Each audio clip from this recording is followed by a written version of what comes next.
ભરૂચ જિલ્લામાં cyber crime અને નાસ્તા ભરતા આરોપીઓને પકડવા માટે જિલ્લા પોલીસ દ્વારા ખાસ ઝુંબેશ હાથ ધરવામાં આવી છે। આ સૂચનાના અનુસંધાને પેરોલ ફોલો સ્ક્વોડની ટીમે બાતમીના આધારે સાયબર ક્રાઇમ પોલીસ સ્ટેશનમાં નોંધાયેલા એક ગંભીર છેતરપિંડીના ગુનામાં છેલ્લા 6 મહિનાથી ફરાર આરોપીને જૂનાગઢથી ઝડપી પાડ્યો છે। પ્રાપ્ત વિગતો મુજબ આરોપીઓએ ઓનલાઈન લોભામણી સ્કીમો અને સોશિયલ મીડિયાના માધ્યમથી ફરિયાદીનો સંપર્ક કરી અલગ અલગ યુપીઆઈ આઈડી અને બેંક ખાતાઓનો ઉપયોગ કરીને કુલ 1,10,25,500 રૂપિયાની માતબર રકમની છેતરપિંડી આચરી હતી। આ અંગે cyber crime police station Bharuch ખાતે ભારતીય ન્યાય સંહિતાની કલમ 319(2), 318(4) અને આઈટી એક્ટની કલમ 66(c), 66(d) હેઠળ ગુનો દાખલ કરવામાં આવ્યો હતો।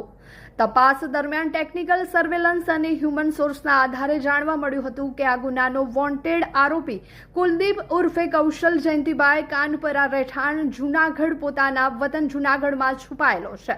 આ માહિતી મળતા જ પોલીસની ટીમે જૂનાગઢ ખાતે ધામા નાખ્યા હતા। રાધિકા પાર્ક વિસ્તારમાંથી આરોપીને સફળતાપૂર્વક ઝડપી લીધો હતો। ઝડપાયેલા આરોપીને વધુ તપાસ અર્થે સાયબર ક્રાઇમ પોલીસ સ્ટેશન ભરૂચને સુપ્રત કરવામાં આવ્યો છે। પોલીસને ત્વરિત અને સચોટ કાર્યવાહીના પગલે સાયબર ગુનેગારોમાં ફફડાટ વ્યાપી ગયો છે અને જિલ્લામાં કાયદો અને વ્યવસ્થા જાળવવાની દિશામાં પોલીસની આ કામગીરી પ્રશંસનીય રહી છે।